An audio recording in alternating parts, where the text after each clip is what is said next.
In this video, prepare yourself for a thrilling ride through three of Dorothy Sayers' most electrifying mysteries. In Murder at Pentecost, a peaceful church service is shattered by a shocking death, and a seemingly innocent group of worshippers becomes the prime suspects. Could the killer be hiding in plain sight? Then, in the Queen's Square, an unassuming dinner party turns into a web of secrets, betrayals, and a crime that no one could have predicted. But it doesn't stop there. The Necklace of Pearls introduces a luxurious heirloom, a priceless treasure that quickly becomes the key to a twisted game of murder and deception. Each tale is packed with hidden motives, jaw-dropping twists, and characters you'll never forget. The mysteries will have you on the edge of your seat, desperate to uncover the truth. Murder at Pentecost by Dorothy Sayers. "Buzz off, Flathers," said the young man in flannels. "We're thrilled by your news, but we don't want your religious opinions. And for the Lord's sake, stop talking about undergrads, like a ruddy commercial traveller. Hop it." The person addressed, a pimply youth in a commoner's gown, bleated a little but withdrew from the table, intimidated.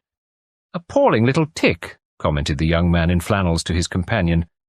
"He's on my staircase too. Thank heaven I move out next term. I suppose it's true about the master. Poor old blighter. I'm quite sorry I cut his lecture. Have some more coffee?" "No, thanks, Radcott. I must be pushing off in a minute. It's getting too near lunchtime." Mr. Montague Egg, seated at the next small table, had pricked up his ears. He now turned with an apologetic cough to the young man called Radcott. "Excuse me, sir," he said, with some diffidence. "I didn't intend to overhear what you gentlemen were saying, but might I ask a question?" Emboldened by Radcott's expression, which, though surprised, was frank and friendly, he went on, "I happen to be a commercial traveller. Egg is my name, Montague Egg, representing Plummet and Rose Wines and Spirits, Piccadilly. Might I ask what is wrong with saying undergrads? Is the expression offensive in any way?" Mr. Radcott blushed a fiery red to the roots of his flaxen hair. "I'm frightfully sorry," he said ingenuously, and suddenly looking extremely young. "Damn stupid thing of me to say. Beastly brick." "Don't mention it, I'm sure," said Monty. "Didn't mean anything personal. Only that chap Flathers gets my goat. He ought to know that nobody says undergrads, except townies and journalists and people outside the university." "What ought we to say? Undergraduates?" "Undergraduates is correct." "I'm very much obliged," said Monty. "Always willing to learn. It's easy to make a mistake in a thing like that, and of course it prejudices the customer against one. The salesman's handbook doesn't give any guidance about it. I shall have to make a memo for myself. Let me see. How would this do? To call an Oxford gent an—" "I think I should say Oxford man. It's the more technical form of expression." "Oh, yes. To call an Oxford man an undergrad proclaims you an outsider and a cad. That's very easy to remember. You seem to have a turn for this kind of thing," said Radcott, amused. "Well, I think perhaps I have," admitted Monty with a touch of pride. "Would the same thing apply at Cambridge?" "Certainly," replied Radcott's companion. "And you might add that, to call the university the varsity is out of date, if not precisely narsity. I apologize for the rhyme. Varsity has somehow a flavour of the 90s. "So has the port I'm recommending," said Mr. Egg brightly. "Still, one's sales talk must be up to date, naturally, and smart, though not vulgar. In the wine and spirit trade, we make refinement our aim. I am really much obliged to you, gentlemen, for your help. This is my first visit to Oxford. Could you tell me where to find Pentecost College? I have a letter of introduction to a gentleman there." "Pentecost?" said Radcott. "I don't think I'd start there if I were you." "No?" said Mr. Egg, suspecting some obscure point of university etiquette. "Why not?"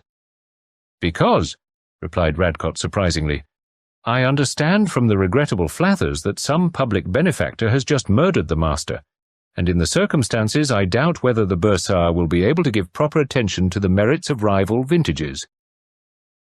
"Murdered the master," echoed Mr. Egg. "Socked him one, literally I am told, with a brickbat enclosed in a Woolworth sock, as he was returning to his house from delivering his too well-known lecture on Plato's use of the enclitics.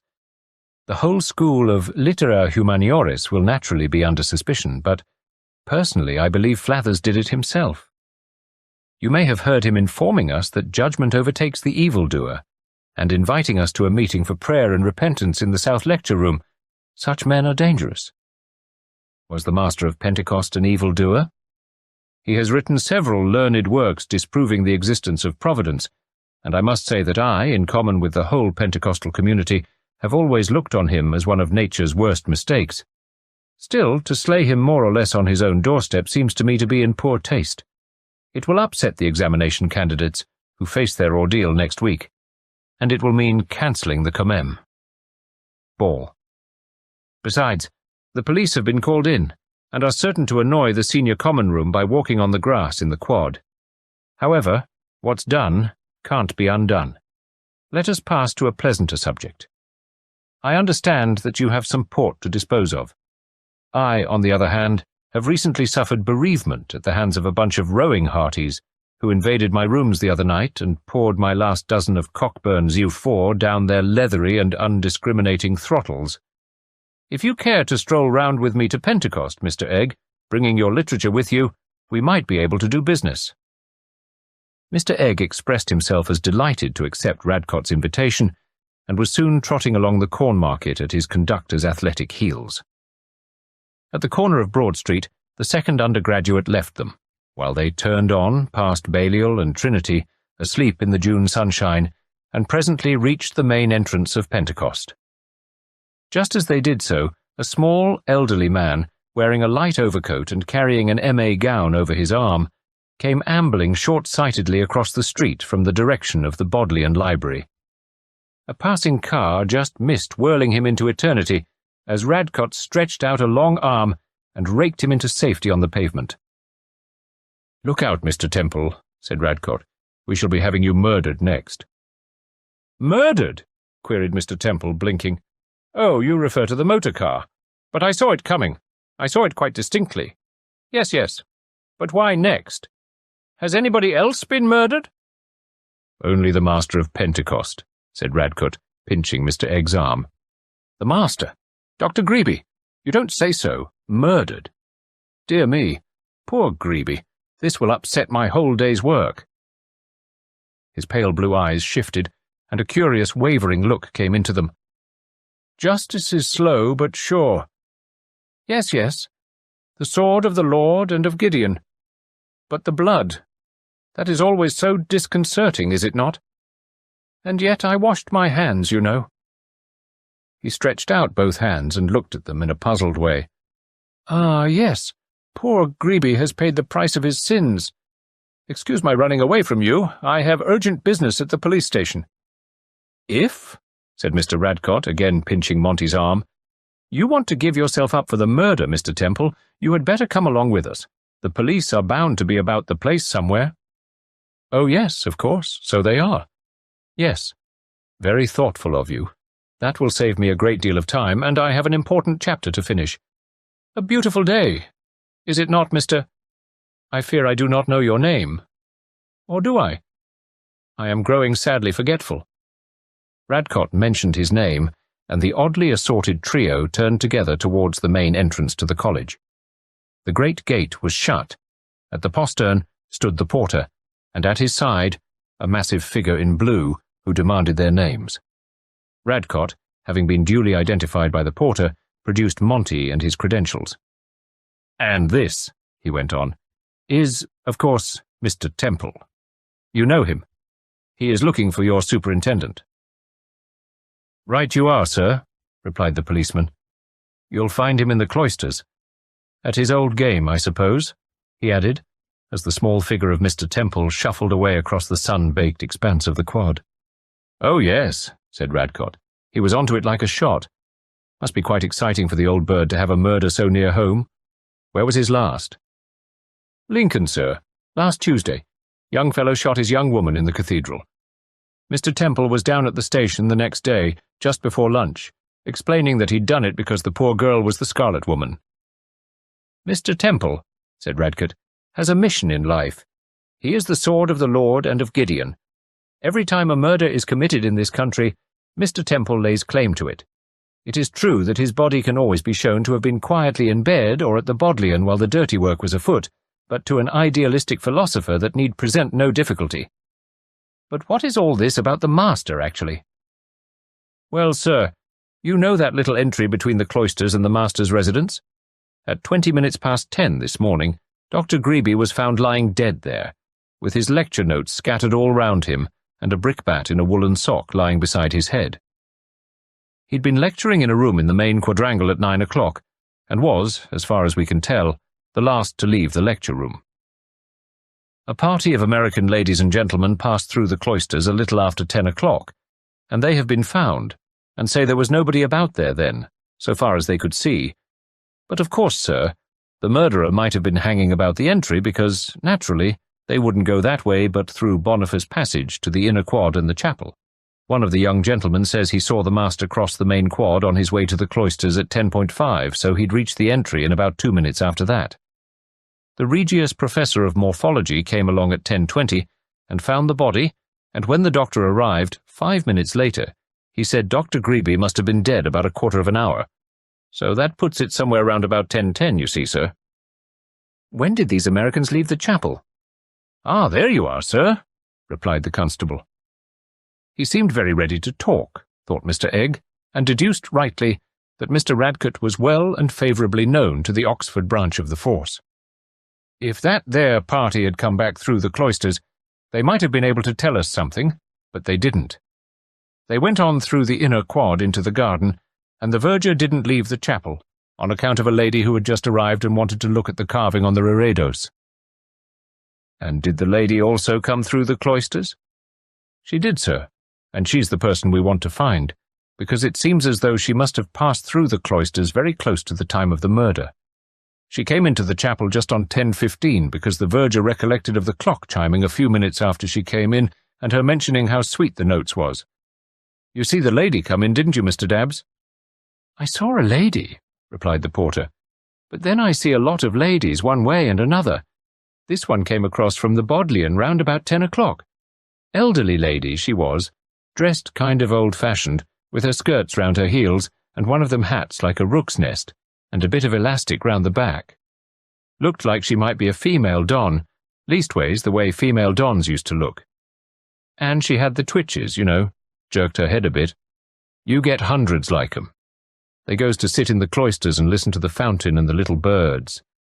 But as to noticing a corpse or a murderer, it's my belief they wouldn't know such a thing if they saw it.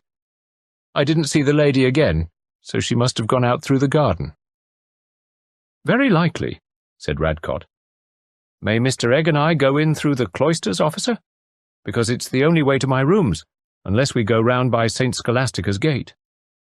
"All the other gates are locked, sir. You go on and speak to the super, he'll let you through. You'll find him in the cloisters with Professor Staines and Dr. Moyle." "Bodley's librarian? What's he got to do with it?" "They think he may know the lady, sir, if she's a Bodley reader." "Oh, I see. Come along, Mr. Egg." Radcott led the way across the main quadrangle and through a dark little passage at one corner into the cool shade of the cloisters. Framed by the arcades of ancient stone, the green lawn drowsed tranquilly in the noonday heat. There was no sound but the echo of their own footsteps, the plash and tinkle of the little fountain and the subdued chirping of chaffinches as they paced the alternate sunshine and shadow of the pavement. About midway along the north side of the cloisters they came upon another dim little covered passageway, at the entrance to which a police sergeant was kneeling, examining the ground with the aid of an electric torch. "Hello, Sergeant," said Radcott. "Doing the Sherlock Holmes stunt? Show us the blood-stained footprints." "No blood, sir, unfortunately. Might make our job easier if there were, and no footprints neither. The poor gentleman was sandbagged, and we think the murderer must have climbed up here to do it, for the deceased was a tall gentleman and he was hit right on the top of the head, sir." The sergeant indicated a little niche, like a blocked-up window, about 4 feet from the ground. Looks as if he'd waited up here, sir, for Dr. Greeby to go by." "He must have been well acquainted with his victim's habits," suggested Mr. Egg. "Not a bit of it," retorted Radcott. "He'd only to look at the lecture list to know the time and place. This passage leads to the master's house and the fellow's garden and nowhere else, and it's the way Dr. Greeby would naturally go after his lecture unless he was lecturing elsewhere, which he wasn't. Fairly able-bodied, your murderer, Sergeant, to get up here. At least, I don't know." Before the policeman could stop him, he had placed one hand on the side of the niche and a foot on a projecting band of masonry below it, and swung himself up. "Hi, sir. Come down, please. The super won't like that." "Why? Oh, gosh. Fingerprints, I suppose. I forgot. Never mind. You can take mine if you want them, for comparison. Give you practice. Anyhow, a baby in arms could get up here. Come on, Mr. Egg. We'd better beat it before I'm arrested for obstruction." But at this moment Radcott was hailed by a worried-looking Don, who came through the passage from the far side, accompanied by 3 or 4 other people. "Oh, Mr. Radcott. One moment, Superintendent. This gentleman will be able to tell you what you want to know. He was at Dr. Greeby's lecture. That is so, is it not, Mr. Radcott?" "Well, no, not exactly, sir," replied Radcott with some embarrassment.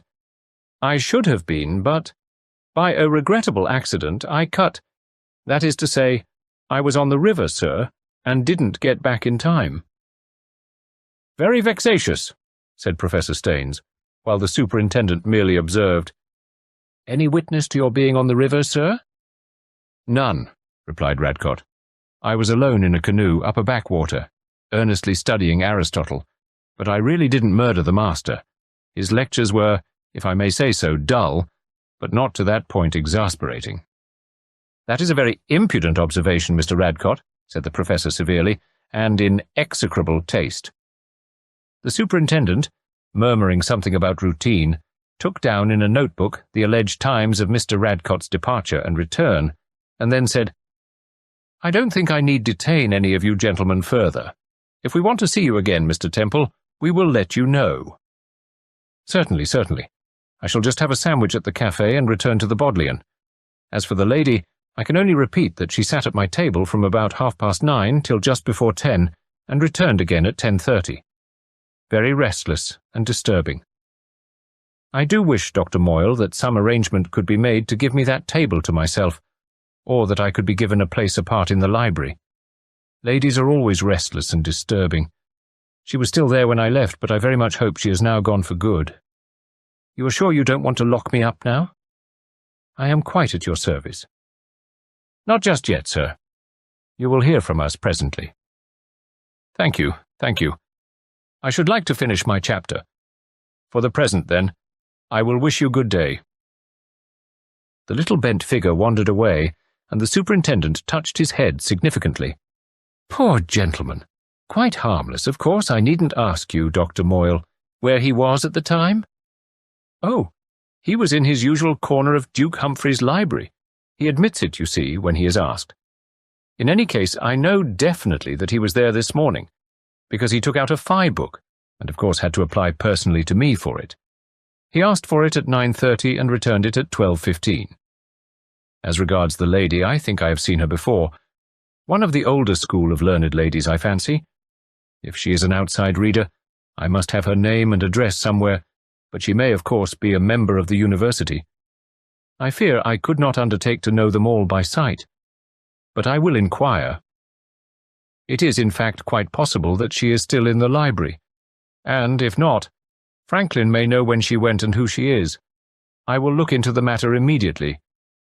I need not say, Professor, how deeply I deplore this lamentable affair. Poor dear Greeby, such a loss to classical scholarship." At this point, Radcott gently drew Mr. Egg away. A few yards farther down the cloisters, they turned into another and rather wider passage, which brought them out into the inner quadrangle, one side of which was occupied by the chapel. Mounting 3 dark flights of stone steps on the opposite side, they reached Radcott's rooms, where the undergraduate thrust his new acquaintance into an armchair, and, producing some bottles of beer from beneath the window-seat, besought him to make himself at home. "Well," he observed presently, "you've had a fairly lively introduction to Oxford life. One murder and one madman. Poor old Temple. Quite one of our prize exhibits. Used to be a fellow here donkeys years ago. There was some fuss, and he disappeared for a time. Then he turned up again 10 years since, perfectly potty, took lodgings in Holywell, and has haunted the Bodder and the police station alternately ever since. Fine Greek scholar he is, too. Quite reasonable, except on the one point. I hope old Moyle finds his mysterious lady, though it's nonsense to pretend that they keep tabs on all the people who use the library. You've only got to walk in firmly, as if the place belonged to you, and if you're challenged, say in a loud, injured tone that you've been a reader for years. If you borrow a gown, they won't even challenge you. "Is that so, really?" said Mr. Egg. "Prove it, if you like. Take my gown, toddle across to the Bodder, march straight in past the showcases and through the little wicket marked Readers Only into Duke Humphrey's library. Do what you like, short of stealing the books or setting fire to the place, and if anybody says anything to you, I'll order 6 dozen of anything you like. That's fair, isn't it?" Mr. Egg accepted this offer with alacrity, and in a few moments, arrayed in a scholar's gown, was climbing the stair that leads to England's most famous library. With a slight tremor, he pushed open the swinging glass door and plunged into the hallowed atmosphere of mouldering leather that distinguishes such temples of learning. Just inside, he came upon Dr. Moyle in conversation with the doorkeeper. Mr. Egg, bending nonchalantly to examine an illegible manuscript in a showcase, had little difficulty in hearing what they said, since, like all official attendants upon reading rooms, they took no trouble to lower their voices. "I know the lady, Dr. Moyle. That is to say, she has been here several times lately. She usually wears an M.A. gown. I saw her here this morning, but I didn't notice when she left. I don't think I ever heard her name, but seeing that she was a senior member of the university—" Mr. Egg waited to hear no more. An idea was burgeoning in his mind. He walked away, courageously pushed open the reader's wicket, and stalked down the solemn medieval length of Duke Humphrey's library. In the remotest and darkest bay, he observed Mr. Temple, who, having apparently had his sandwich and forgotten about the murder, sat alone, writing busily amid a pile of repellent volumes, with a large attaché case full of papers open before him. Leaning over the table, Mr. Egg addressed him in an urgent whisper. "Excuse me, sir. The police superintendent asked me to say that they think they have found the lady, and would be glad if you would kindly step down at once and identify her." "The lady?" Mr. Temple looked up vaguely. "Oh, yes, the lady. To be sure. Immediately. That is not very convenient. Is it so very urgent?" "They said particularly to lose no time, sir," said Mr. Egg. Mr. Temple muttered something, rose, seemed to hesitate whether to clear up his papers or not, and finally shovelled them all into the bulging attaché case, which he locked upon them. "Let me carry this for you, sir," said Monty, seizing it promptly and shepherding Mr. Temple briskly out. "They're still in the cloisters, I think, but the super said, 'Would you kindly wait a few moments for him in the porter's lodge? Here we are.'" He handed Mr. Temple and his attaché case over to the care of the porter, who looked a little surprised at seeing Mr. Egg in academic dress, but on hearing the superintendent's name, said nothing. Mr. Egg hastened through quad and cloisters and mounted Mr. Radcott's staircase at a run. "Excuse me, sir," he demanded breathlessly of that young gentleman, "but what is a fie book?" "A fie book," replied Radcott in some surprise, "is a book deemed by Bodley's librarian to be of an indelicate nature and catalogued accordingly by some dead and gone humorist under the Greek letter phi. Why the question?" "Well," said Mr. Egg, "it just occurred to me how simple it would be for anybody to walk into the Bodleian, disguise himself in a retired corner, say in Duke Humphrey's library, walk out, commit a murder, return, change back to his own clothes, and walk out. Nobody would stop a person from coming in again if he or she had previously been seen to go out, especially if the disguise had been used in the library before. Just a change of clothes and an M.A. gown would be enough." "What in the world are you getting at?" "This lady, who was in the cloisters at the time of the murder. Mr. Temple says she was sitting at his table. But isn't it funny that Mr. Temple should have drawn special attention to himself by asking for a Phi book? Today, of all days. If he was once a fellow of this college, he'd know which way Dr. Greeby would go after his lecture, and he may have had a grudge against him on account of that old trouble, whatever it was. He'd know about the niche in the wall, too, and he's got an attaché case with him that might easily hold a lady's hat and a skirt long enough to hide his trousers. And why is he wearing a top coat on such a hot day, if not to conceal the upper portion of his garments? Not that it's any business of mine, but, well, I just took the liberty of asking myself, and I've got him out there, with his case, and the porter keeping an eye on him." Thus Mr. Egg, rather breathlessly. Radcott gaped at him. "Temple, my dear man, you're as potty as he is. Why, he's always confessing. He confessed to this. You can't possibly suppose—" "I dare say I'm wrong," said Mr. Egg. "But isn't there a fable about the man who cried wolf, so often that nobody would believe him when the wolf really came? There's a motto in the Salesman's Handbook that I always admire very much. It says, 'Discretion plays a major part in making up the salesman's art, for truths that no one can believe are calculated to deceive.' I think that's rather subtle, don't you?" The Necklace of Pearls by Dorothy Sayers. Sir Septimus Shale was accustomed to assert his authority once in the year, and once only. He allowed his young and fashionable wife to fill his house with diagrammatic furniture made of steel, to collect advanced artists and anti-grammatical poets, to believe in cocktails and relativity, and to dress as extravagantly as she pleased. But he did insist on an old-fashioned Christmas. He was a simple-hearted man, who really liked plum pudding and cracker mottos, and he could not get it out of his head that other people, at bottom, enjoyed these things also. At Christmas, therefore, he firmly retired to his country house in Essex, called in the servants to hang holly and mistletoe upon the cubist electric fittings, loaded the steel sideboard with delicacies from Fortnum and Mason, hung up stockings at the heads of the polished walnut bedsteads, and even, on this occasion only, had the electric radiators removed from the modernist grates and installed wood fires and a Yule log.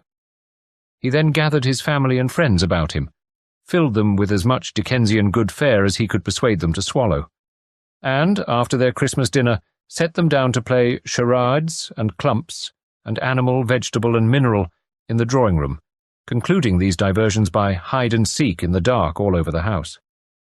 Because Sir Septimus was a very rich man, his guests fell in with this invariable programme, and if they were bored, they did not tell him so. Another charming and traditional custom which he followed was that of presenting to his daughter Margarita a pearl on each successive birthday, this anniversary happening to coincide with Christmas Eve. The pearls now numbered 20, and the collection was beginning to enjoy a certain celebrity, and had been photographed in the society papers. Though not sensationally large, each one being about the size of a marrow-fat pea, the pearls were of very great value. They were of exquisite colour and perfect shape, and matched to a hair's weight. On this particular Christmas Eve, the presentation of the 21st pearl had been the occasion of a very special ceremony. There was a dance and there were speeches. On the Christmas night following, the more restricted family party took place, with the turkey and the Victorian games. There were 11 guests, in addition to Sir Septimus and Lady Shale and their daughter, nearly all related or connected to them in some way. John Shale, a brother, with his wife and their son and daughter, Henry and Betty. Betty's fiancé, Oswald Trugood, a young man with parliamentary ambitions. George Comfrey, a cousin of Lady Shale's, aged about 30, and known as a man about town. Lavinia Prescott, asked on George's account. Joyce Trivett, asked on Henry Shale's account. Richard and Beryl Denison, distant relations of Lady Shale, who lived a gay and expensive life in town, on nobody precisely knew what resources, and Lord Peter Wimsey, asked, in a touching spirit of unreasonable hope, on Margarita's account. There were also, of course, William Norgate, secretary to Sir Septimus, and Miss Tomkins, secretary to Lady Shale, who had to be there because, without their calm efficiency, the Christmas arrangements could not have been carried through. Dinner was over, a seemingly endless succession of soup, fish, turkey, roast beef, plum pudding, mince pies, crystallized fruit, nuts, and 5 kinds of wine, presided over by Sir Septimus, all smiles, by Lady Shale, all mocking deprecation, and by Margarita, pretty and bored, with the necklace of 21 pearls gleaming softly on her slender throat. Gorged and dyspeptic and longing only for the horizontal position, the company had been shepherded into the drawing-room and set to play musical chairs. Miss Tomkins at the piano, Hunt the Slipper, provided by Miss Tomkins, and Dumb Crambo, costumes by Miss Tomkins and Mr. William Norgate. The back drawing-room, for Sir Septimus clung to these old-fashioned names, provided an admirable dressing-room, being screened by folding doors from the large drawing-room in which the audience sat on aluminium chairs, scrabbling uneasy toes on a floor of black glass under the tremendous illumination of electricity reflected from a brass ceiling. It was William Norgate who, after taking the temperature of the meeting, suggested to Lady Shale that they should play at something less athletic. Lady Shale agreed and, as usual, suggested bridge. Sir Septimus, as usual, blew the suggestion aside. Bridge? Nonsense, nonsense. Play bridge every day of your lives. This is Christmas time. Something we can all play together. How about animal, vegetable, and mineral? This intellectual pastime was a favourite with Sir Septimus. He was rather good at putting pregnant questions. After a brief discussion, it became evident that this game was an inevitable part of the programme. The party settled down to it, Sir Septimus undertaking to go out first and set the thing going. Presently they had guessed, among other things, Miss Tomkins' mother's photograph, a gramophone record of I Want to Be Happy. Much scientific research into the exact composition of records settled by William Norgate out of the Encyclopaedia Britannica. The smallest stickleback in the stream at the bottom of the garden, the new planet Pluto, the scarf worn by Mrs. Denison. Very confusing, because it was not silk, which would be animal, or artificial silk, which would be vegetable, but made of spun glass, mineral, a very clever choice of subject, and had failed to guess the Prime Minister's wireless speech, which was voted not fair, since nobody could decide whether it was animal by nature or a kind of gas. It was decided that they should do one more word and then go on to hide-and-seek. Oswald Trugood had retired into the back room and shut the door behind him while the party discussed the next subject of examination, when suddenly Sir Septimus broke in on the argument by calling to his daughter, "Hello, Margie. What have you done with your necklace?" "I took it off, Dad, because I thought it might get broken in Dumb Crambo. It's over here on this table." "No, it isn't. Did you take it, Mother?" "No, I didn't. If I'd seen it, I should have. You are a careless child." "I believe you've got it yourself, Dad. You're teasing." Sir Septimus denied the accusation with some energy. Everybody got up and began to hunt about. There were not many places in that bare and polished room where a necklace could be hidden. After 10 minutes' fruitless investigation, Richard Denison, who had been seated next to the table where the pearls had been placed, began to look rather uncomfortable. "Awkward, you know," he remarked to Whimsy. At this moment, Oswald Trugood put his head through the folding doors and asked whether they hadn't settled on something by now, because he was getting the fidgets. This directed the attention of the searchers to the inner room. Margarita must have been mistaken. She had taken it in there, and it had got mixed up with the dressing-up clothes somehow. The room was ransacked. Everything was lifted up and shaken. The thing began to look serious. After half an hour of desperate energy, it became apparent that the pearls were nowhere to be found. "They must be somewhere in these 2 rooms, you know," said Whimsy. "The back drawing-room has no door, and nobody could have gone out of the front drawing-room without being seen. Unless the windows—" No. The windows were all guarded on the outside by heavy shutters, which it needed 2 footmen to take down and replace. The pearls had not gone out that way. In fact, the mere suggestion that they had left the drawing-room at all was disagreeable. Because it was William Norgate, efficient as ever, who coldly and boldly faced the issue. "I think, Sir Septimus, it would be a relief to the minds of everybody present if we could all be searched." Sir Septimus was horrified, but the guests, having found a leader, backed up Norgate. The door was locked, and the search was conducted, the ladies in the inner room and the men in the outer. Nothing resulted from it except some very interesting information about the belongings habitually carried about by the average man and woman. It was natural that Lord Peter Wimsey should possess a pair of forceps, a pocket lens, and a small folding foot rule. Was he not a Sherlock Holmes in high life? But that Oswald Trugood should have 2 liver pills in a screw of paper, and Henry Shale a pocket edition of the Odes of Horace, was unexpected. Why did John Shale distend the pockets of his dress suit with a stump of red sealing wax, an ugly little mascot, and a 5-shilling piece?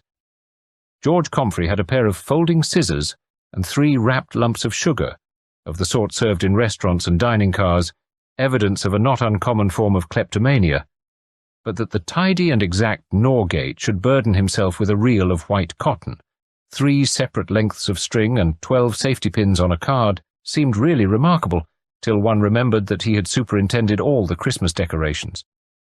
Richard Dennison, amid some confusion and laughter, was found to cherish a lady's garter, a powder compact, and half a potato.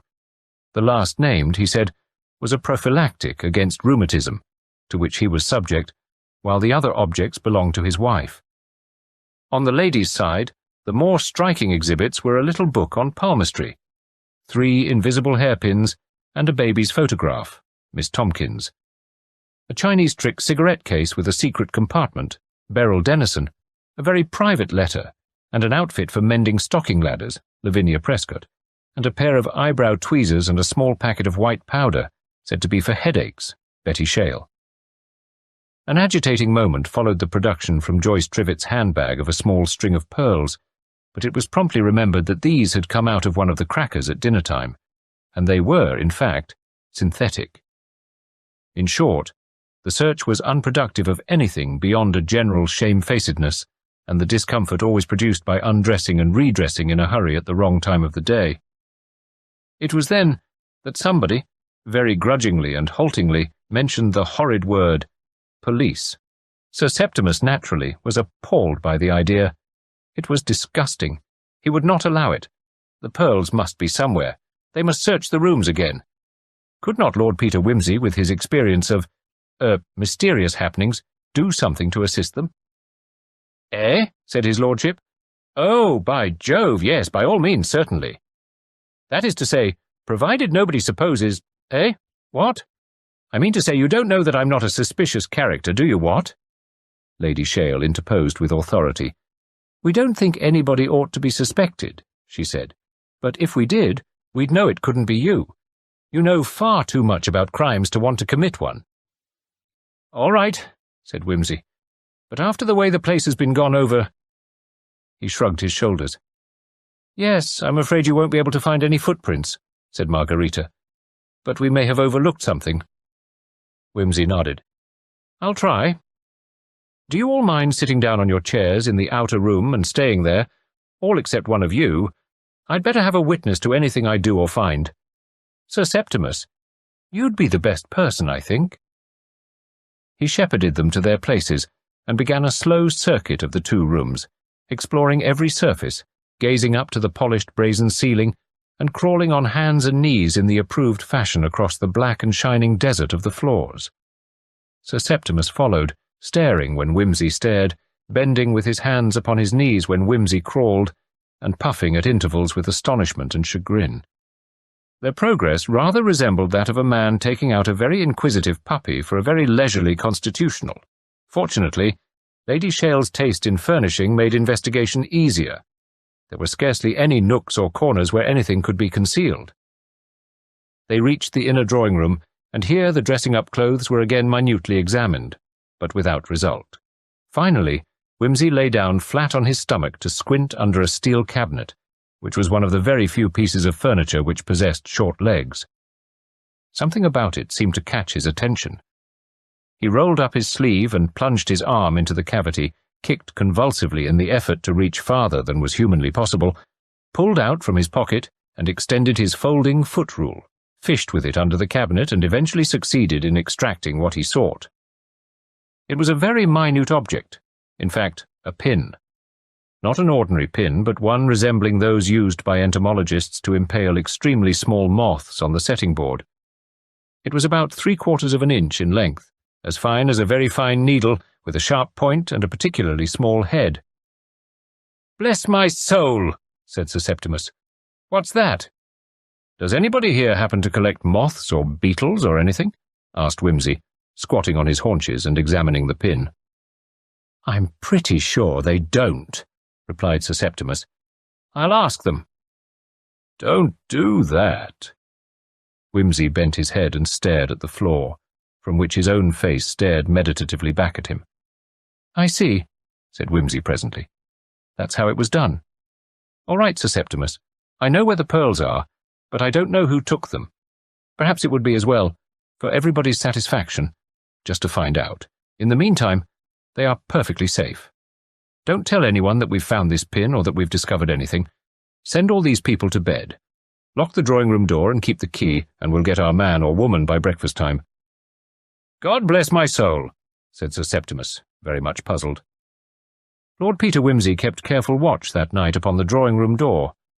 Nobody, however, came near it. Either the thief suspected a trap, or he felt confident that any time would do to recover the pearls. Wimsey, however, did not feel that he was wasting his time. He was making a list of people who had been left alone in the back drawing-room during the playing of Animal, Vegetable, and Mineral. The list ran as follows: Sir Septimus Shale, Lavinia Prescott, William Norgate, Joyce Trivett, and Henry Shale. Together, because they had claimed to be incapable of guessing anything unaided, Mrs. Denison Betty Shale, George Comfrey, Richard Denison, Miss Tomkins, Oswald Trugood. He also made out a list of the persons to whom pearls might be useful or desirable.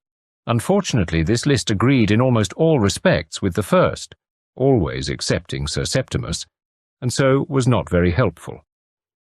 The two secretaries had both come well recommended, but that was exactly what they would have done had they come with ulterior designs. The Denisons were notorious livers from hand to mouth.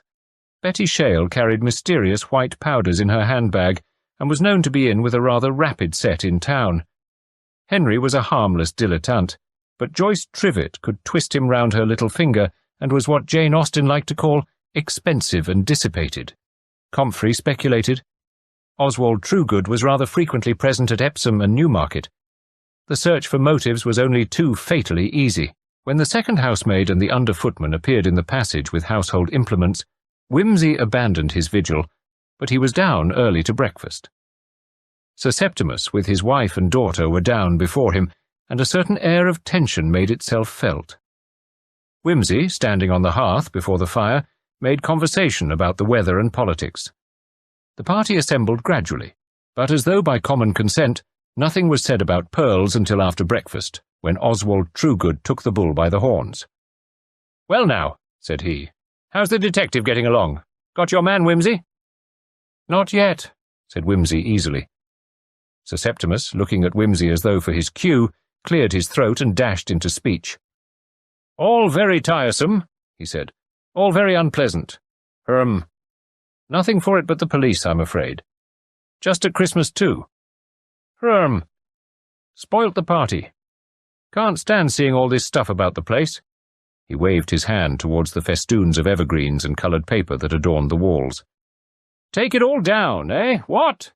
No heart in it. Burn the lot." "What a pity, when we worked so hard over it," said Joyce. "Oh, leave it, Uncle," said Henry Shale. "You're bothering too much about the pearls. They're sure to turn up." "Shall I ring for James?" suggested William Norgate. "No," interrupted Comfrey. "Let's do it ourselves. It'll give us something to do and take our minds off our troubles." "That's right," said Sir Septimus. "Start right away. Hate the sight of it." He savagely hauled a great branch of holly down from the mantelpiece and flung it, crackling, into the fire. "That's the stuff," said Richard Denison. "Make a good old blaze." He leapt up from the table and snatched the mistletoe from the chandelier. "Here goes.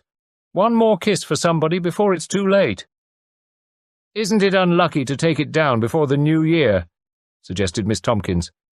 "Unlucky be hanged. We'll have it all down. Off the stairs and out of the drawing-room too. Somebody go and collect it." "Isn't the drawing-room locked?" asked Oswald. "No. Lord Peter says the pearls aren't there, wherever else they are, so it's unlocked. That's right, isn't it, Wimsey?" "Quite right. The pearls were taken out of these rooms. I can't tell yet how, but I'm positive of it. In fact, I'll pledge my reputation that wherever they are, they're not up there." "Oh, well," said Comfrey. "In that case, have at it. Come along, Lavinia. You and Dennison do the drawing room, and I'll do the back room. We'll have a race." "But if the police are coming in," said Dennison, "oughtn't everything to be left just as it is?" "Damn the police," shouted Sir Septimus. "They don't want evergreens." Oswald and Margarita were already pulling the holly and ivy from the staircase, amid peals of laughter. The party dispersed. Whimsy went quietly upstairs and into the drawing-room, where the work of demolition was taking place at a great rate.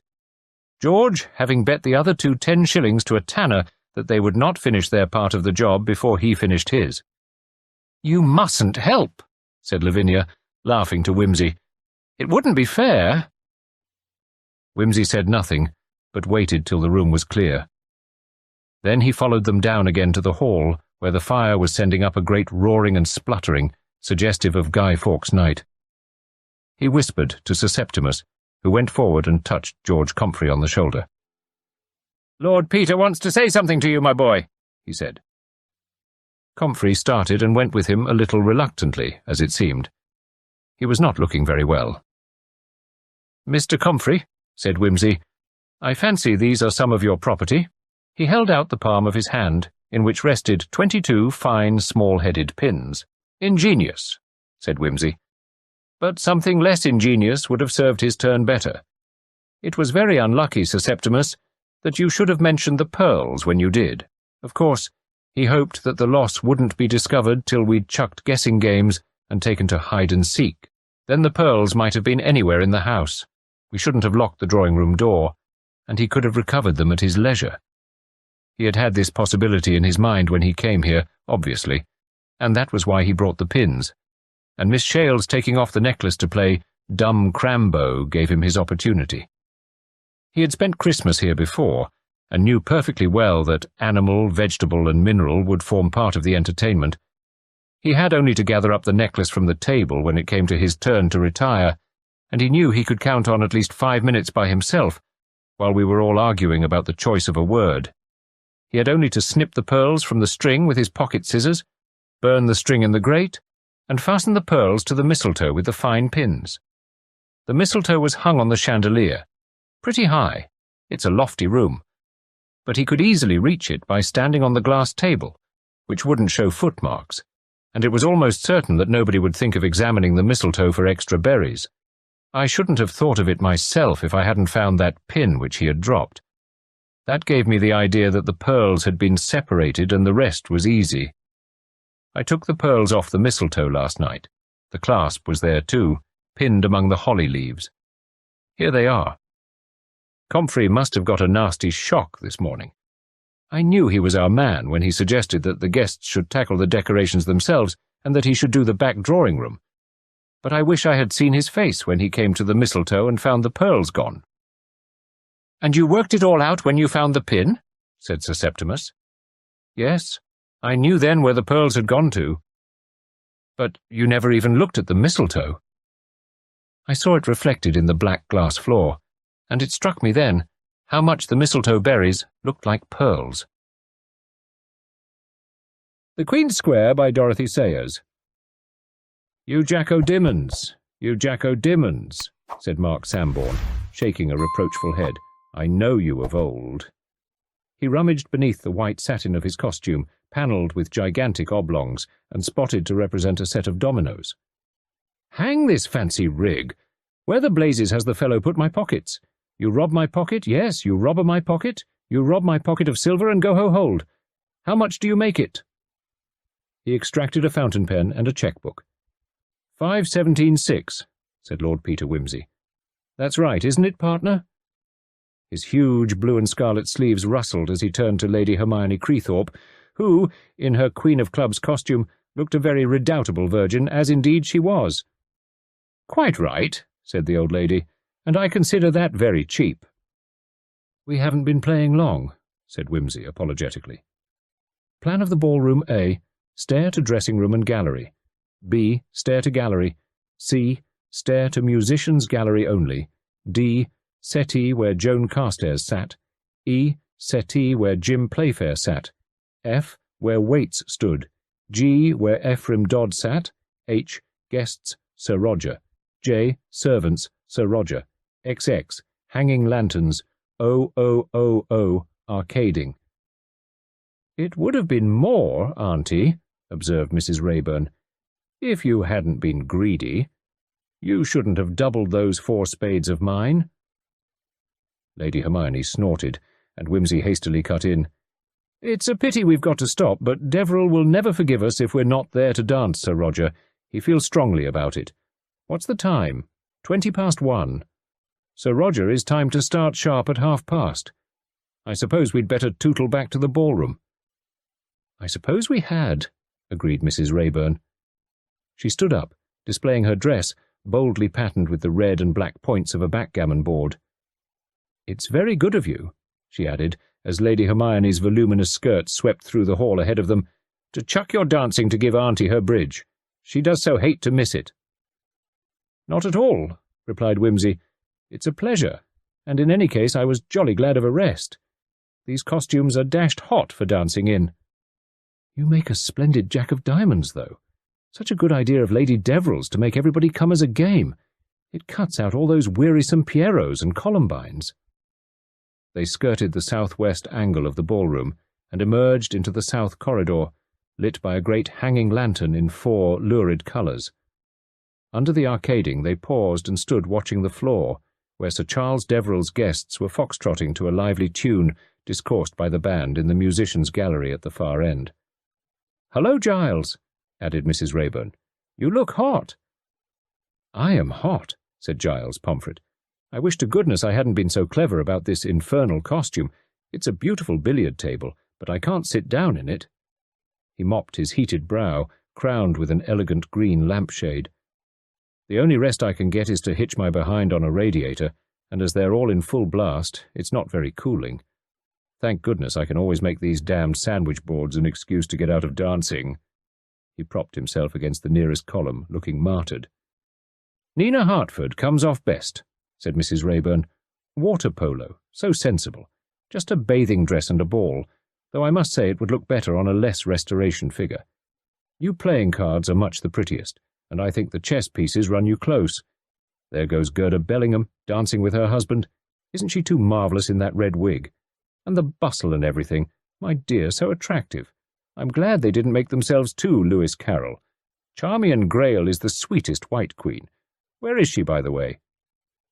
"I don't like that young woman," said Lady Hermione. "She's fast." "Dear lady, I've no doubt you think me old-fashioned." "Well, I'm glad I am. I say she's fast, and, what's more, heartless. I was watching her before supper, and I'm sorry for Tony Lee. She's been flirting as hard as she can go with Harry Vibart, not to give it a worse name, and she's got Jim Playfair on a string, too. She can't even leave Frank Bellingham alone, though she's staying in his house." "Oh, I say, Lady H," protested Sambourne, "you're a bit hard on Miss Grayle. I mean, she's an awfully sporting kid and all that." "I detest that word, sporting," snapped Lady Hermione. "Nowadays it merely means drunk and disorderly, and she's not such a kid either, young man. In 3 years' time she'll be a hag, if she goes on at this rate." "Dear Lady Hermione," said Wimsey, "we can't all be untouched by time like you." "You could," retorted the old lady, "if you looked after your stomachs and your morals. Here comes Frank Bellingham, looking for a drink, no doubt. Young people today seem to be positively pickled in gin." The foxtrot had come to an end, and the Red King was threading his way towards them through a group of applauding couples. "Hello, Bellingham," said Wimsey. "Your crown's crooked. Allow me." He set wig and headdress to rights with skilful fingers. "Not that I blame you. What crown is safe in these Bolshevik days?" "Thanks," said Bellingham. "I say, I want a drink." "What did I tell you?" said Lady Hermione. "Buzz along then, old man," said Wimsey. "You've got 4 minutes. Mind you turn up in time for Sir Roger." "Right you are. Oh, I'm dancing it with Gerda, by the way. If you see her, you might tell her where I've gone to." "We will. Lady Hermione, you're honouring me, of course?" Nonsense. You're not expecting me to dance at my age. The old maid ought to be a wallflower. Nothing of the sort. If only I'd had the luck to be born earlier, you and I should have appeared side by side as matrimony. Of course you're going to dance it with me, unless you mean to throw me over for one of these youngsters. I've no use for youngsters, said Lady Hermione. No guts. Spindleshanks. She darted a swift glance at Whimsy's scarlet hose. You at least have some suggestion of calves. I can stand up with you without blushing for you. Whimsy bowed his scarlet cap and curled wig in deep reverence over the gnarled knuckles extended to him. You make me the happiest of men. We'll show them all how to do it. Right hand, left hand, both hands across, back to back, round you go and up the middle. There's Deverell going down to tell the band to begin. Punctual old bird, isn't he? Just 2 minutes to go. What's the matter, Miss Carstairs? Lost your partner? Yes. Have you seen Tony Lee anywhere? The White King? Not a sign, nor the White Queen either. I expect they're together somewhere. Probably. Poor old Jimmy Playfair is sitting patiently in the north corridor, looking like Casabianca. You'd better go along and console him, said Whimsy, laughing. Joan Carstairs made a face and disappeared in the direction of the buffet, just as Sir Charles Deverell, giver of the party, bustled up to Whimsy and his companions, resplendent in a Chinese costume patterned with red and green dragons, bamboos, circles, and characters, and carrying on his shoulder a stuffed bird with an enormous tail. Now, he exclaimed. Come along, come along, come along. All ready for Sir Roger? Got your partner, Whimsy? Ah, yes, Lady Hermione. Splendid. You must come and stand next to your dear mother and me, Whimsy. Don't be late, don't be late. We want to dance it right through. The waits will begin at 2 o'clock. I hope they will arrive in good time. Dear me, why aren't the servants in yet? I told Watson. I must go and speak to him. He darted away, and Whimsy, laughing, led his partner up to the top of the room, where his mother, the Dowager Duchess of Denver, stood waiting, magnificent as the Queen of Spades. Ah, here you are, said the Duchess placidly. Dear Sir Charles, he was getting quite flustered. Such a man for punctuality. He ought to have been a royalty. A delightful party, Hermione, isn't it? Sir Roger and the waits. Quite medieval, and a Yule log in the hall with the steam radiators and everything, so oppressive. Tumty, tumty, tiddledy, tumty, tumty, tiddledy, sang Lord Peter as the band broke into the old tune. I do adore this music. Foot it featly here and there. Oh, there's Gerda Bellingham. Just a moment, Mrs. Bellingham. Hi, your royal spouse awaits your Red Majesty's pleasure in the buffet. Do hurry him up. He's only got half a minute. The Red Queen smiled at him, her pale face and black eyes startlingly brilliant beneath her scarlet wig and crown. I'll bring him up to scratch, all right, she said, and passed on, laughing. So she will, said the Dowager. You'll see that young man in the cabinet before very long. Such a handsome couple on a public platform, and very sound, I'm told, about pigs, and that's so important, the British breakfast table being what it is. Sir Charles Deverell, looking a trifle heated, came hurrying back and took his place at the head of the double line of guests, which now extended 3/4 of the way down the ballroom. At the lower end, just in front of the musicians' gallery, the staff had filed in to form a second Sir Roger at right angles to the main set. The clock chimed the half-hour. Sir Charles, craning an anxious neck, counted the dancers. 18 couples. We're 2 couples short. How vexatious. Who are missing? The Bellinghams? Said Whimsy. No, they're here. It's the White King and Queen, Badminton and Diabolo. There's Badminton, cried Mrs. Rayburn, signalling frantically across the room. Jim! Bother! He's gone back again. He's waiting for Charmian Grayle. Well, we can't wait any longer, said Sir Charles peevishly. Duchess, will you lead off? The Dowager obediently threw her black velvet train over her arm and skipped away down the centre, displaying an uncommonly neat pair of scarlet ankles. The 2 lines of dancers, breaking into the hop-and-skip step of the country dance, jigged sympathetically. Below them, the cross lines of black and white and livery coats followed their example with respect. Sir Charles Deverell, dancing solemnly down after the Duchess, joined hands with Nina Hartford from the far end of the line. Tumty, tumty, tiddledy, tumty, tumty, tiddledy. The first couple turned outward and led the dancers down. Whimsy, catching the hand of Lady Hermione, stooped with her beneath the arch and came triumphantly up to the top of the room in a magnificent rustle of silk and satin. "My love," sighed Whimsy, "was clad in the black velvet, and I myself in cramoisy." The old lady, well pleased, rapped him over the knuckles with her gilt sceptre. Hands clapped merrily. "Down we go again," said Whimsy, and the Queen of Clubs and Emperor of the great Mahjong dynasty twirled and capered in the centre. The Queen of Spades danced up to meet her Jack of Diamonds. "Bézique," said Whimsy. "Double bézique," as he gave both his hands to the dowager. Tumty, tumty, tiddledy. He again gave his hand to the Queen of Clubs and led her down. Under their lifted arms the other 17 couples passed. Then Lady Deverell and her partner followed them down, then 5 more couples. "We're working nicely to time," said Sir Charles, with his eye on the clock. "I worked it out at 2 minutes per couple. Ah, here's one of the missing pairs." He waved an agitated arm. "Come into the centre. Come along in here." A man whose head was decorated with a huge shuttlecock, and Joan Carstairs, dressed as a diabolo, had emerged from the north corridor. Sir Charles, like a fussy rooster with 2 frightened hens, guided and pushed them into place between 2 couples who had not yet done their hands across, and heaved a sigh of relief. It would have worried him to see them miss their turn. The clock chimed 1:45. "I say, Playfair, have you seen Charmian Grayle or Tony Lee anywhere about?" asked Giles Pomfret of the badminton costume. "Sir Charles is quite upset because we aren't complete." "Not a sign of 'em. I was supposed to be dancing this with Charmian, but she vanished upstairs and hasn't come down again. Then Joan came barging along looking for Tony, and we thought we'd better see it through together." "Here are the waits coming in," broke in Joan Carstairs. "Aren't they sweet? Too truly rural." Between the columns on the north side of the ballroom the waits could be seen filing into place in the corridor under the command of the vicar. Sir Roger jigged on his exhausting way, hands across, down the centre and up again.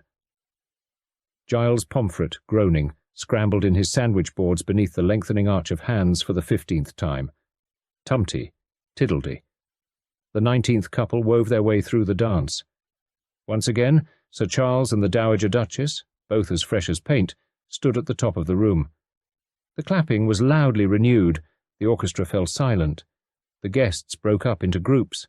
The servants arranged themselves in a neat line at the lower end of the room.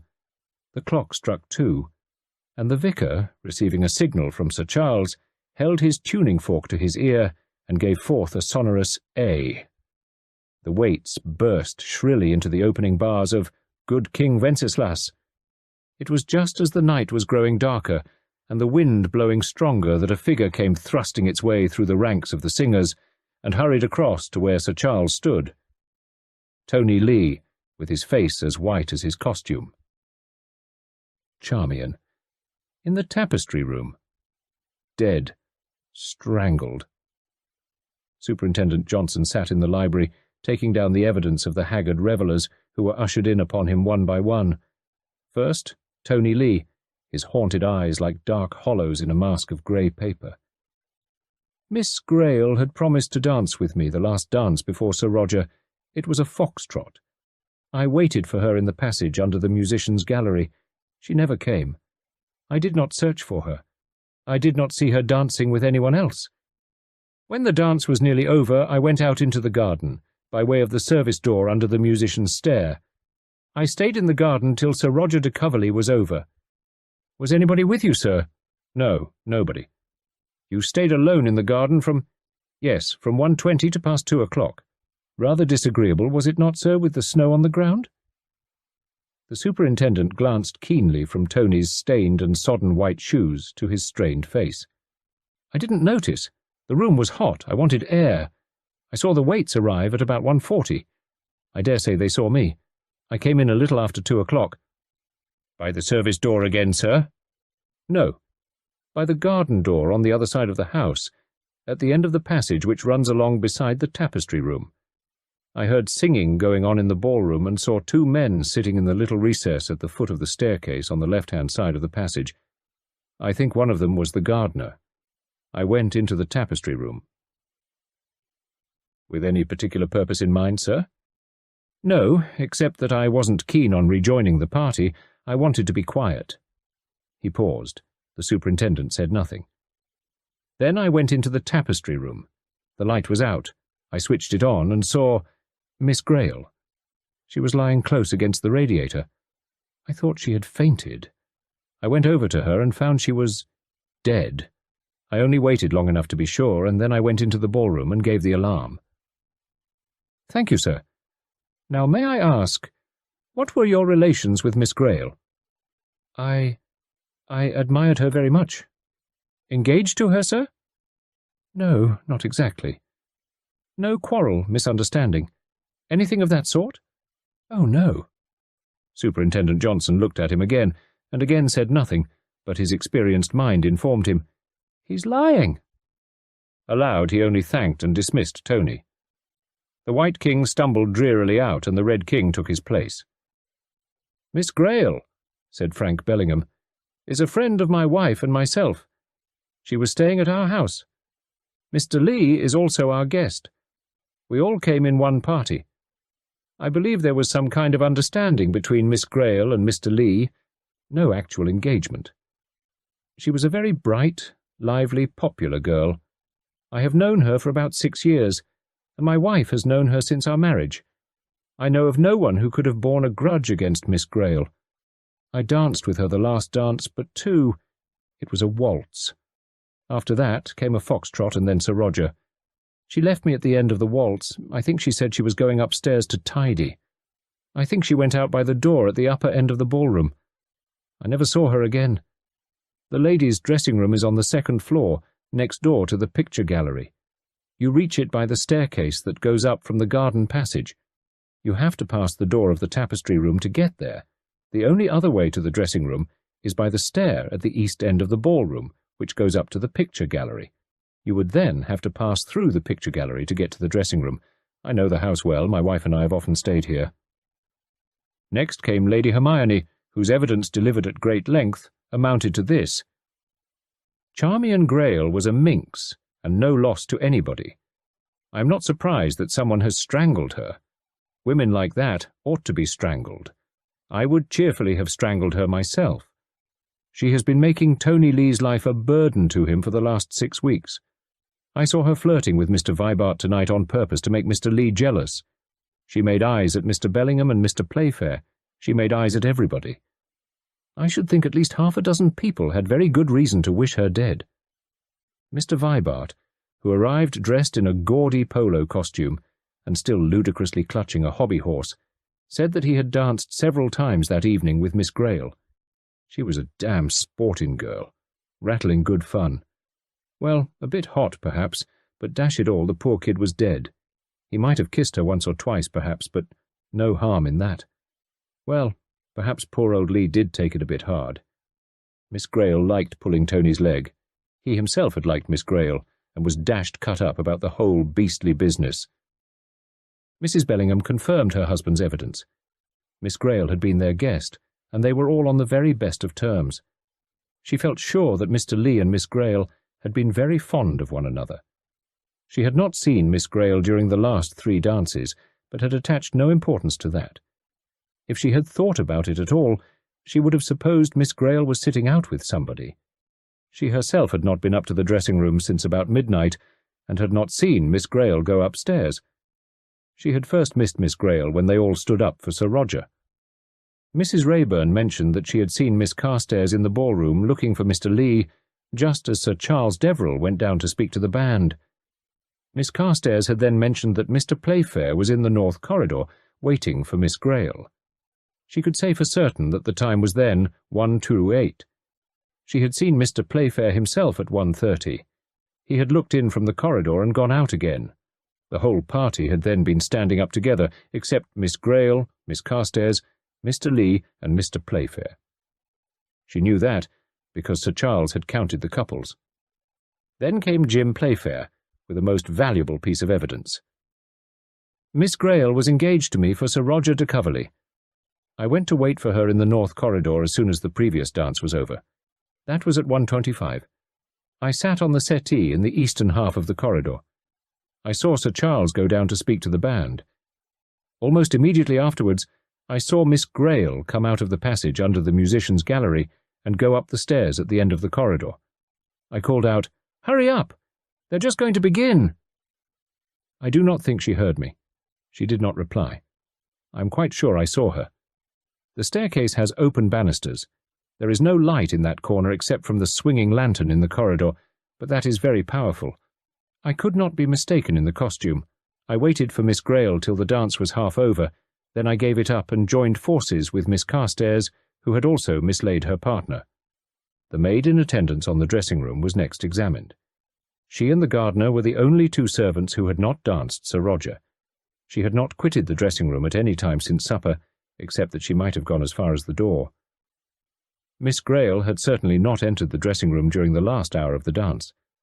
The vicar, much worried and distressed, said that his party had arrived by the garden door at 1:40. He had noticed a man in a white costume smoking a cigarette in the garden. The waits had removed their outer clothing in the garden passage and then gone out to take up their position in the north corridor. Nobody had passed them till Mr. Lee had come in with his sad news. Mr. Ephraim Dodd, the sexton, made an important addition to this evidence. This aged gentleman was, as he confessed, no singer, but was accustomed to go round with the waits to carry the lantern and collecting box. He had taken a seat in the garden passage to rest me poor feet. He had seen the gentleman come in from the garden, all in white with a crown on his head. The choir were then singing, "Bring me flesh and bring me wine." The gentleman had looked about a bit, made a face like, and gone into the room at the foot of the stairs. He hadn't been absent more nor a minute, when he come out faster than he gone in, and had rushed immediately into the ballroom. In addition to all this, there was, of course, the evidence of Dr. Pattison. He was a guest at the dance, and had hastened to view the body of Miss Grayle as soon as the alarm was given. He was of opinion that she had been brutally strangled by someone standing in front of her. She was a tall, strong girl, and he thought it would have needed a man's strength to overpower her. When he saw her at 2:05, he concluded that she must have been killed within the last hour, but not within the last 5 minutes or so. The body was still quite warm, but since it had fallen close to the hot radiator, they could not rely very much upon that indication. Superintendent Johnson rubbed a thoughtful ear and turned to Lord Peter Wimsey, who had been able to confirm much of the previous evidence, and in particular the exact times at which various incidents had occurred. The superintendent knew Wimsey well, and made no bones about taking him into his confidence. "You see how it stands, my lord. If the poor young lady was killed when Dr. Pattison says, it narrows it down a good bit. She was last seen dancing with Mr. Bellingham at, call it 1:20. At 2 o'clock she was dead. That gives us 40 minutes. But if we're to believe Mr. Playfair, it narrows it down still further. He says he saw her alive just after Sir Charles went down to speak to the band, which you put at 1:38. That means that there's only 5 people who could possibly have done it, because all the rest were in the ballroom after that, dancing Sir Roger. There's the maid in the dressing-room. Between you and me, sir, I think we can leave her out. She's a little slip of a thing, and it's not clear what motive she could have had. Besides, I've known her from a child, and she isn't the sort to do it. Then there's the gardener. I haven't seen him yet, but there again, he's a man I know well, and I'd as soon suspect myself. Well now, there's this Mr. Tony Lee, Miss Carstairs, and Mr. Playfair himself. The girl's the least probable for physical reasons, and besides, strangling isn't a woman's crime, not as a rule. But Mr. Lee, that's a queer story, if you like. What was he doing all that time out in the garden by himself? It sounds to me, said Wimsey, as if Miss Grayle had given him the push, and he had gone into the garden to eat worms. Exactly, my lord, and that's where his motive might come in. So it might, said Wimsey. But look here. There's a couple of inches of snow on the ground. If you can confirm the time at which he went out, you ought to be able to see from his tracks whether he came in again before Ephraim Dodd saw him. Also, where he went in the interval, and whether he was alone. That's a good idea, my lord. I'll send my sergeant to make inquiries. Then there's Mr. Bellingham. Suppose he killed her after the end of his waltz with her. Did anyone see him in the interval between that and the foxtrot? Quite, my lord. I've thought of that. But you see where that leads. It means that Mr. Playfair must have been in a conspiracy with him to do it, and from all we hear, that doesn't seem likely.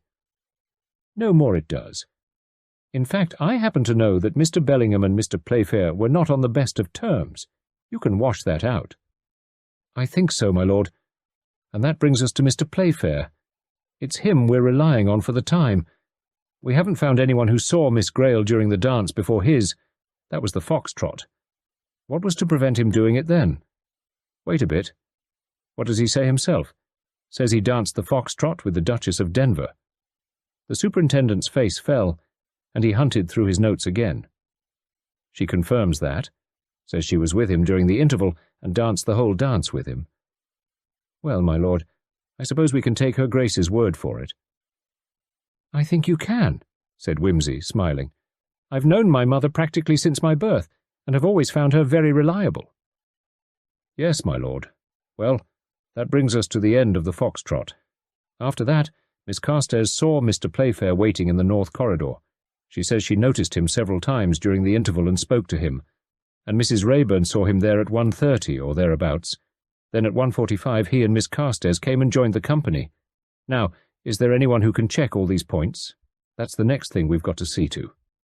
Within a very few minutes, abundant confirmation was forthcoming. Mervyn Bunter, Lord Peter's personal man, said that he had been helping to take refreshments along to the buffet. Throughout the interval between the waltz and the foxtrot, Mr. Lee had been standing by the service door beneath the musician's stair, and halfway through the foxtrot he had been seen to go out into the garden by way of the servants' hall. The police sergeant had examined the tracks in the snow and found that Mr. Lee had not been joined by any other person, and that there was only the one set of his footprints, leaving the house by the servants' hall and returning by the garden door near the tapestry room. Several persons were also found who had seen Mr. Bellingham in the interval between the waltz and the foxtrot, and who were able to say that he had danced the foxtrot through with Mrs. Bellingham. Joan Carstairs had also been seen continuously throughout the waltz and the foxtrot, and during the following interval and the beginning of Sir Roger. Moreover, the servants who had danced at the lower end of the room were positive that from 1:29 to 1:45, Mr. Playfair had sat continuously on the settee in the north corridor, except for the few seconds during which he had glanced into the ballroom. They were also certain that during that time no one had gone up the staircase at the lower end of the corridor, while Mr. Dodd was equally positive that, after 1:40, nobody except Mr. Lee had entered the garden passage or the tapestry room. Finally, the circle was closed by William Hoggarty, the gardener. He asserted with the most obvious sincerity that from 1:30 to 1:40 he had been stationed in the garden passage to receive the waits and marshal them to their places. During that time no one had come down the stair from the picture gallery or entered the tapestry room. From 1:40 onwards he had sat beside Mr. Dodd in the passage, and nobody had passed him except Mr. Lee. These points being settled, there was no further reason to doubt Jim Playfair's evidence, since his partners were able to prove his whereabouts during the waltz, the foxtrot, and the intervening interval. At 1:28, or just after, he had seen Charmian Grayle alive. At 2:2, she had been found dead in the tapestry room. During that interval, no one had been seen to enter the room, and every person had been accounted for. At 6 o'clock, the exhausted guests had been allowed to go to their rooms, accommodation being provided in the house for those who, like the Bellinghams, had come from a distance, since the superintendent had announced his intention of interrogating them all afresh later in the day. This new inquiry produced no result. Lord Peter Whimsy did not take part in it.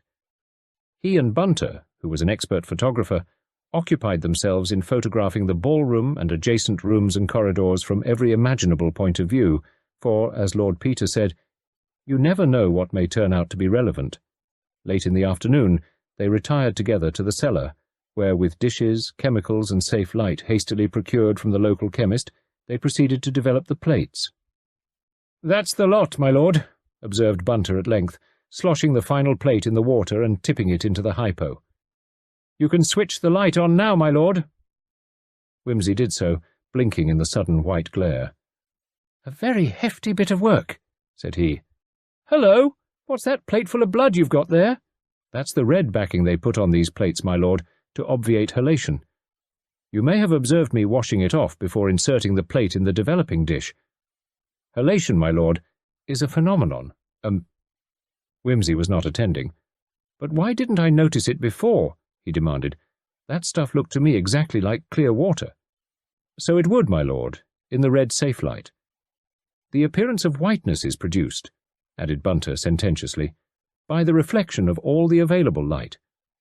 When all the available light is red, red and white are naturally indistinguishable.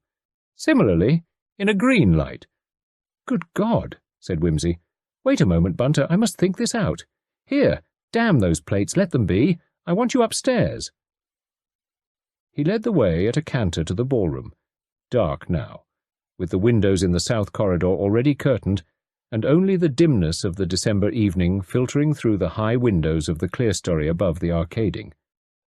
He first turned on the 3 great chandeliers in the ballroom itself. Owing to the heavy oak panelling that rose to the roof at both ends and all 4 angles of the room, these threw no light at all upon the staircase at the lower end of the north corridor. Next, he turned on the light in the 4-sided hanging lantern, which hung in the north corridor above and between the 2 settees. A vivid shaft of green light immediately flooded the lower half of the corridor and the staircase.